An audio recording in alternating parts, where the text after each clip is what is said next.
This is a very brief guide on how to drive a manual car. It's going to include how to move, how to change up gears and how to stop.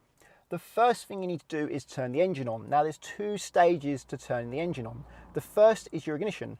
So if you turn the key, normally the first click, little lights come up on the dashboard, these little symbols. That means your ignition's on, and when your ignition's on, your electrics work. So you have electric windows, your fans work, your stereo, your lights, etc. But your engine isn't running, and you know your engine's not running because it says 0 on the tachometer there, the tach.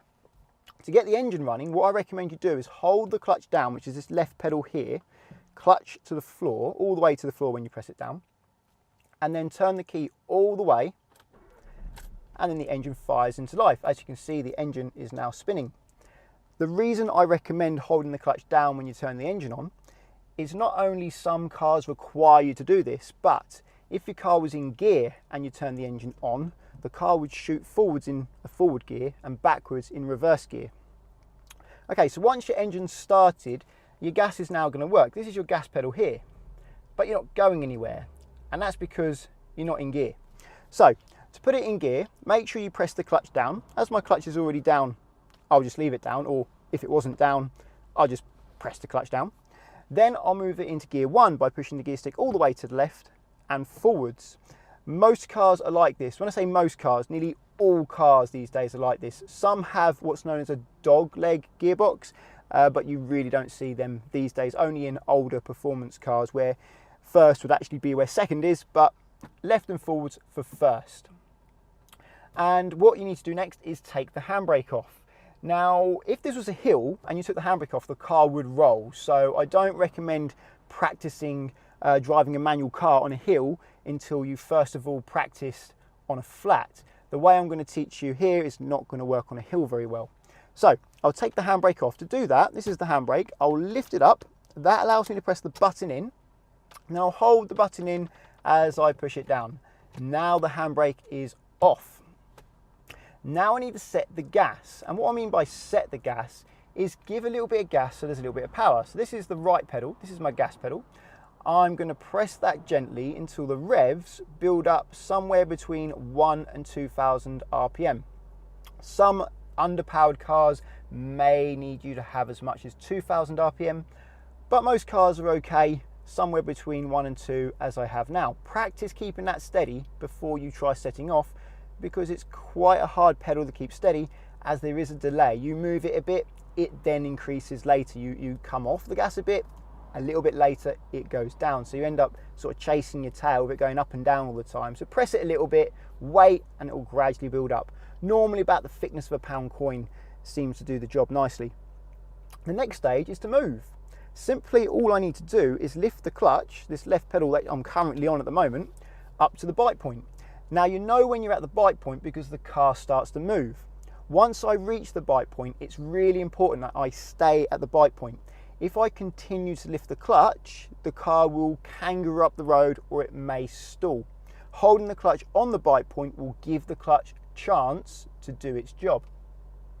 Of course, I'm going to make sure no one's coming before I do that. I'll turn my windscreen wipers on as well, as it is raining here in sunny England. There's a car behind, so just wait for that car to go past. And another car behind, I'm waiting for that one as well. I check my right blind spot to make sure there's no one on my right, and it looks clear now. So I'm going to gradually lift the clutch until the car starts to move. So I'm slowly bringing the clutch up with my heel in the air, and when it starts to move, I'll hold it steady. And I'll put my heel down just so I can support my leg. Now I'm going to hold the clutch steady until the engine starts to go up in pitch and the revs start to rise like they are now. Now I can come fully off the clutch and I'm moving. I'm not moving very fast. I'm not trying to move fast. I'm a learner doing their first lesson, don't forget. And now I want to change up a gear. So to change up a gear, what I need to do is when the revs reach around 2,000, I'm just above 2,000 now, so that means I'm overdue a gear change. I'll come off the gas pedal, I'll press the clutch to the floor, I'll move the stick into gear 2, and then I'll gradually come up to the bite point again. So I'll do that now. I'll come off the gas pedal gently, clutch to the floor, move the gear stick to 2, I'll bring the clutch up gradually until I feel the bite point, and when I feel the bite point, I'll hold it there, add a little bit of gas, and gradually come all the way off the clutch. After holding it for about a second or so, just to make sure it's smooth. And now I'm in gear 2. And I want to go to gear 3 as the revs have already gone up to about 2,000. So I'll do the same thing again. I'll gradually come off the gas pedal, clutch all the way to the floor. I'm going to move the gear stick to 3, which is into the middle. Make sure it's properly in the middle, then forwards. That's gear 3. And then I'll bring the clutch up until I feel the bite point. I know the bite point's there because I can feel there's a connection. It starts to slow a bit. And then I'll add some gas as I gradually bring the clutch all the way up. I'm coming up to some temporary traffic lights now. So I'm not going to do the demonstration on how to stop. I'm going to go past these traffic lights and find somewhere else. And I'll be back with you in about 1 second. Okay, now that I've gone past the traffic lights, I can show you how to stop a manual car. It's actually really easy. Just check your mirrors behind you, signal to anyone that you're going to pull over by signaling left. Say I'm going to pull over on the left side of the road. There's no one behind me, so I don't need to do that. All I need to do is cover the brake and clutch. The car starts slowing down, start adding brake to stop where I want to stop, and the clutch must come down and stay down once the revs reach 1,000, like I've just done just there. Line up with the curb, modulate the brake so that you don't stop too early or too late. So I'm just giving myself enough time to line up nicely, then I'll finish the braking and stop completely. And now you cannot come off the pedals. If you were to come off the pedals, the car would stall or shoot forwards.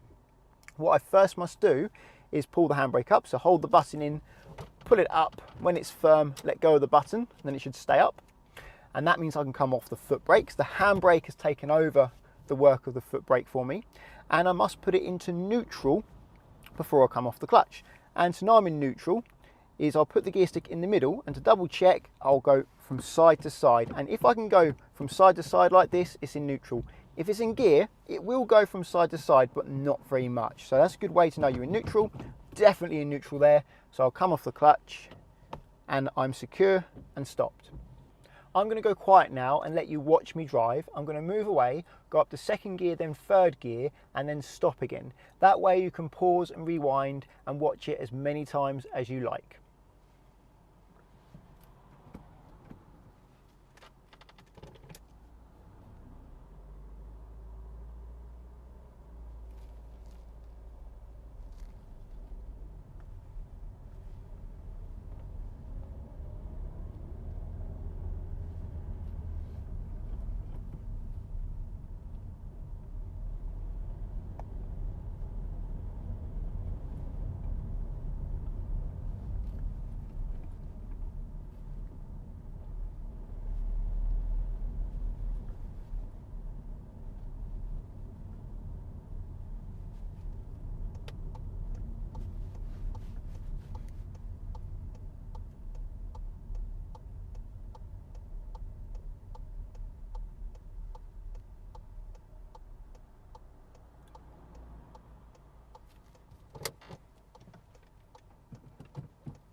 Now I'd like to demonstrate some of the things that people get wrong when they're trying to learn this.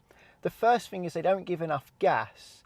They don't give enough gas because they're afraid of the noise, and they think if they give gas, the car's going to go shooting forwards out of control. But actually, giving more gas will help you keep the car slower because you'll be able to hear the bite point a lot earlier. This is a demonstration of trying to move away without enough gas.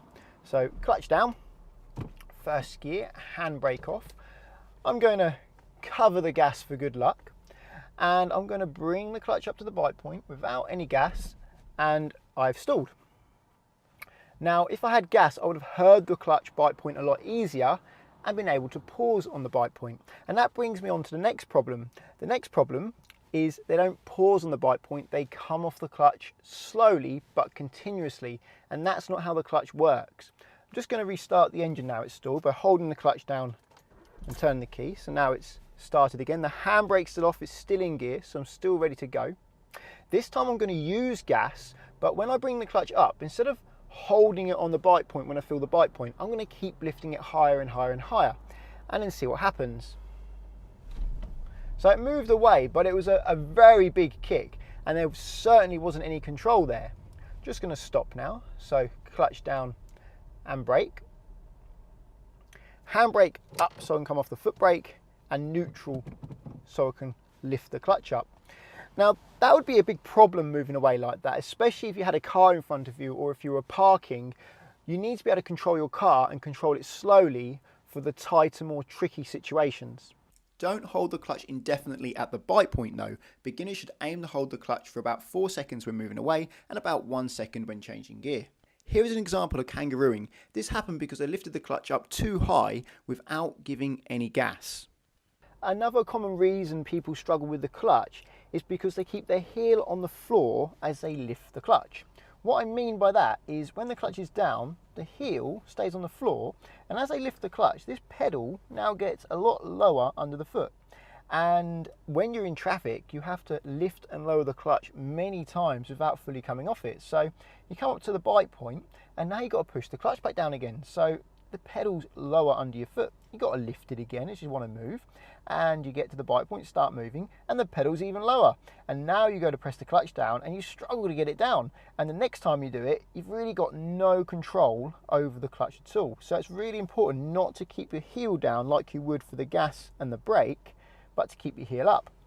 How you want to do it is keep the ball of your foot near the bottom of your pedal and the toe of your foot near the top of your pedal. Keep your heel up, and that way you can lift the clutch up and down without the pedal moving under your foot, which is really important. And when you get to the bite point, if you want to stabilize your foot instead of using all your leg muscles, then put your heel down just to support yourself.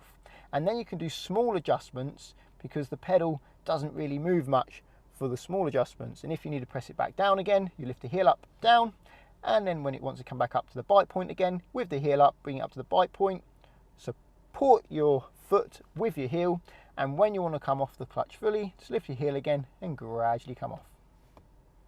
This video is by no means a replacement for a driving instructor.